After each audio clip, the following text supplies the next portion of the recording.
Welcome to Prime USA channel. I'm Juhi. In just a short time, we will bring you the most important events that directly impact your safety and everyday life.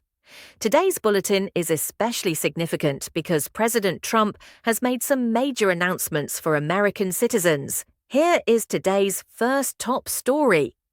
Donald Trump's remarks at a recent rally in Pennsylvania have sparked controversy after he claimed that the black community supports him.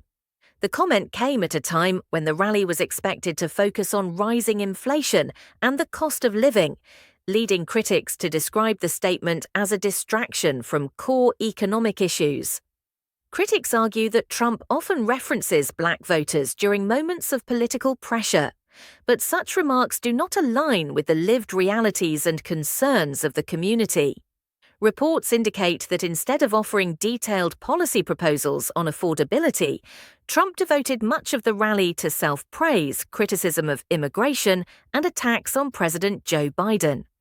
Analysts say these comments have once again raised questions about Trump's relationship with black voters and the broader implications of his rhetoric ahead of upcoming elections.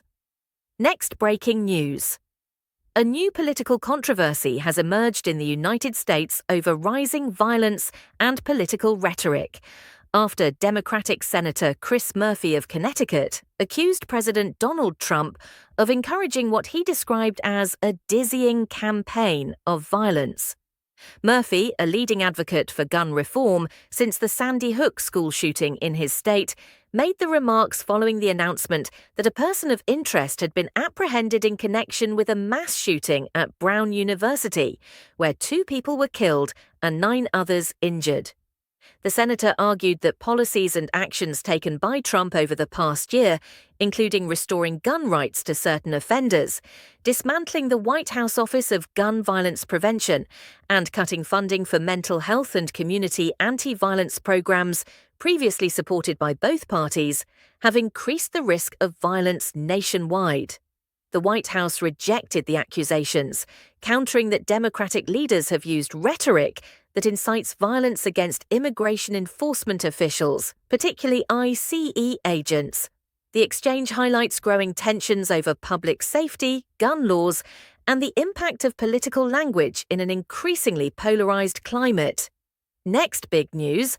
Hollywood has been shaken by reports claiming that veteran director and actor Rob Reiner and his wife, Michelle Singer Reiner, were found dead, with multiple outlets stating that authorities are treating the case as an apparent homicide, and that their son, Nick Reiner, is being questioned as part of the investigation, though no arrests or official conclusions have been announced. According to these reports, the Los Angeles Police Department is continuing its inquiry after the couple, aged 78 and 68 respectively, were allegedly found with stab wounds.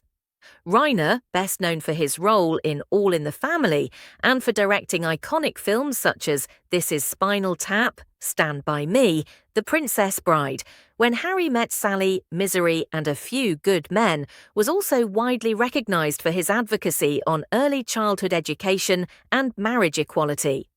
As the investigation reportedly unfolds, tributes from fans and colleagues continue to emerge, while authorities have yet to release confirmed details. Warning: some readers may find this content distressing. Next big news. Amid divisions within the Republican Party, House Speaker Mike Johnson has unveiled a new healthcare proposal as Congress approaches the final days of its 2025 legislative session without a consensus solution in place. Johnson, a Louisiana Republican, said the package is aimed at addressing the core drivers of rising healthcare costs and expanding access to affordable care, with a vote in the House expected next week. The proposal has already drawn sharp political opposition, with House Democratic leader Hakeem Jeffries calling the legislation unserious and harmful to hard-working American taxpayers, vowing to strongly oppose it if it reaches the House floor. The more than 100-page Republican package reflects long-standing GOP policy priorities, including expanding access to employer-sponsored health insurance plans, tightening oversight of pharmacy benefit managers, and broadening the use of association health plans to allow small businesses and self-employed individuals to pool together to purchase coverage. Next video: major attack on U.S. forces in Syria. Several U.S. troops were injured in a deadly ambush attack in Syria on Saturday. A senior U.S. official confirmed the incident to Fox News, stating that some of the injured service members are in serious condition. The attack has raised serious concerns about the safety of American forces deployed in the region. According to Reuters, a joint convoy of U.S. and Syrian forces engaged in operations against the Islamic State, ISIS, was targeted while on patrol in the historic central Syrian city of Palmyra. Security in the area has been tightened immediately following the attack. The U.S. Department of Defense said it is aware of the reports related to the attack but has not released further details at this time. Meanwhile, security analysts say the United States, the CIA, and military forces remain fully engaged in efforts to secure and stabilize the situation in Syria. Next news.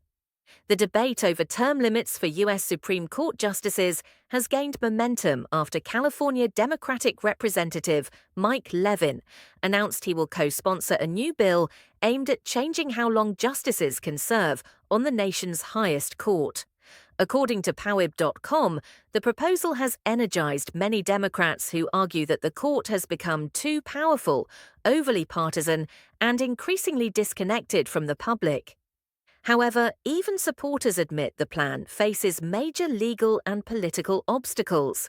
The biggest challenge is the U.S. Constitution itself, as Article 3 states that federal judges shall hold their offices during good behavior, a phrase long interpreted to mean lifetime appointments unless a justice resigns, retires, or is removed through impeachment.